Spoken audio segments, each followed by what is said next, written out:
ಆಯ್ತಾನಪ್ಪ ನೋಡಿ ಆಯ್ತು ಆಯ್ತು ಆಯ್ತು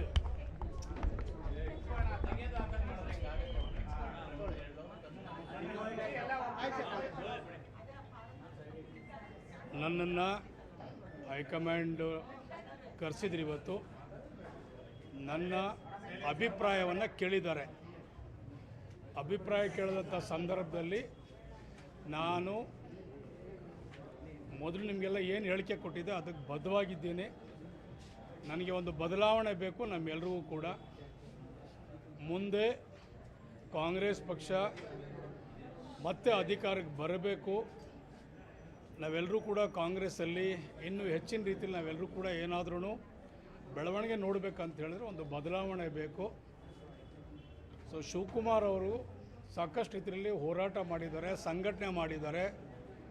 ಪಕ್ಷವನ್ನು ಈ ಮಟ್ಟಕ್ಕೆ ಇವತ್ತು 140 MLAಗಳನ್ನು ಮಾಡಲಿಕ್ಕೆ ಅವ್ರ ಶ್ರಮ, ಬೆವರು, ಹೋರಾಟ ಎಲ್ಲವೂ ಕೂಡ ಇದೆ. ಅವ್ರಿಗೆ ಇವತ್ತು ಒಂದು ಅವಕಾಶ, ಸೂಕ್ತವಾದ ಸಮಯ ಇದು. ಮುಂದಕ್ಕೆ ನಮಗೆ 2028ಕ್ಕೆ ಸರ್ಕಾರ ಬರಲಿಕ್ಕೆ ಒಂದು ಒಳ್ಳೆ ಸುಗಮವಾದಂಥ ಹಾದಿ ಆಗ್ತದೆ. ಅವನಿಟ್ಟು ತಾವು ಮಾಡಿಕೊಡಿ ಅಂದ್ಬಿಟ್ಟು ಅವ್ರಿಗೆ ನಾನು ಮನವಿ ಮಾಡ್ಕೊಂಡಿದ್ದೀನಿ.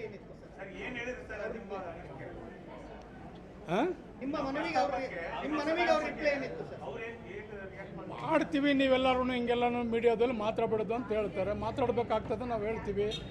ನಮ್ಮ ಜಿಲ್ಲೆಯವರು ತಾವು ಕೂಡ ಗಮನಿಸಿದಿರಿ, ಅವ್ರ ಜೊತೆಲಿ ತಾವು ಕೂಡ ಕೆಲಸ ಮಾಡಿದ್ದೀರಿ. ಸ್ವಾತಂತ್ರ್ಯ ನಡಿಗೆ ನೋಡಿದ್ದೀರಿ, ಮೇಕೆದಾಟು ಹೋರಾಟ ನೋಡಿದ್ದೀರಿ, ಭಾರತ್ ಜೋಡೋ ನೋಡಿದ್ದೀರಿ, ಆರೋಗ್ಯ ಹಸ್ತ ನೋಡಿದ್ದೀರಿ. ಅವ್ರಿಗೆ ನೀವು PCC ಅಧ್ಯಕ್ಷರು ಮಾಡಿದಂಥ ಸಂದರ್ಭದಲ್ಲಿ ಎಷ್ಟು ನಂಬರ್ ಇತ್ತು ಅದನ್ನು ನೋಡಿದ್ದೀರಿ. ಅದಾದ ನಂತರ ಕೋವಿಡ್ ಸಂದರ್ಭದಲ್ಲಿ ಏನೆಲ್ಲ ಹೋರಾಟ ಮಾಡಿದ್ರು, ಯಾವ ರೀತಿ ಬಸ್ ಸ್ಟ್ಯಾಂಡು, ರೈಲ್ವೆ ಸ್ಟೇಷನ್ ತಿರುಗಿಡಿದ್ರು, ಶವ ಸಂಸ್ಕಾರ ಯಾವ ರೀತಿ ಮಾಡಿದ್ರು, ಆವತ್ತಿನ ಸಂದರ್ಭದಲ್ಲಿ ರೋಡಲ್ಲಿ ಯಾರಿದ್ರು, ಯಾವ ರೀತಿ ಜನಕ್ಕೆ ಒಂದು ಉತ್ತಮವಾದಂಥ ಇದನ್ನು ನ್ಯಾಯವನ್ನು ಕೊಟ್ಟಿದ್ರು, ಎಲ್ಲ ನೀವೆಲ್ಲ ಗಮನಿಸಿದ್ದೀರಿ. ಸೊ ಆ ಒಂದು ನಿಟ್ಟಿನಲ್ಲಿ ನಾವಿವತ್ತು ನಿಮಗೆ ಒಂದು ಬದಲಾವಣೆ ಕೇಳ್ತಾ ಇದ್ದೀವಿ. ನಾವು ಸಿದ್ದರಾಮಯ್ಯನವರ ಭಾಳ ಆತ್ಮೀಯರು ನಾವೆಲ್ಲರೂ ಕೂಡ.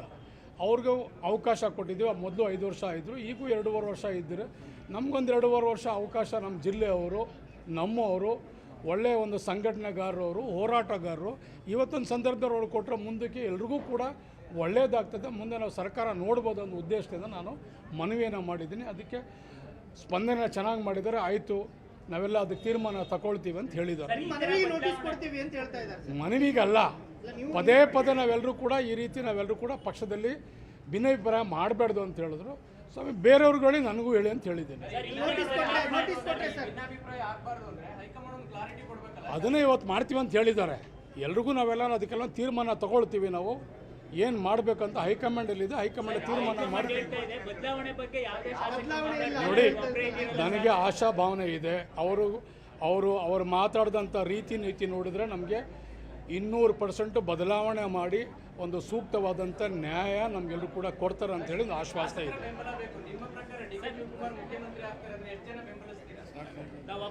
ಮಾಡ್ತಾರೆ ನೋಡಿ. ಇಲ್ಲಿ ಇಲ್ಲಿ ಇಲ್ಲಿ ಇಲ್ಲಿ ಕೇಳಿ ನೋಡಿ ನೋಡಿ ಶಿವಕುಮಾರ್ ಅವ್ರಿಗೆ ಸಾಕಷ್ಟು ಬೆಂಬಲ, ಶಾಸಕರ ಬೆಂಬಲನೂ ಇದೆ, ಹೈಕಮಾಂಡ್ ಬೆಂಬಲನೂ ಇದೆ, ಅವ್ರಿಗೆ ಆ ಶಕ್ತಿನೂ ಇದೆ. ಆ ಒಂದು ಬೇಕಾದಷ್ಟು ರೀತಿಯಲ್ಲಿ ಅವ್ರ ಕ್ವಾಲಿಟಿ ಎಲ್ಲ ರೀತಿಯಲ್ಲೂ ಕೂಡ ಅವರೆಲ್ಲರೂ ಕೂಡ ಶಕ್ತರಾಗಿದ್ದಾರೆ ಅಂತ ಹೇಳಬಲ್ಲೆ ನಾನು.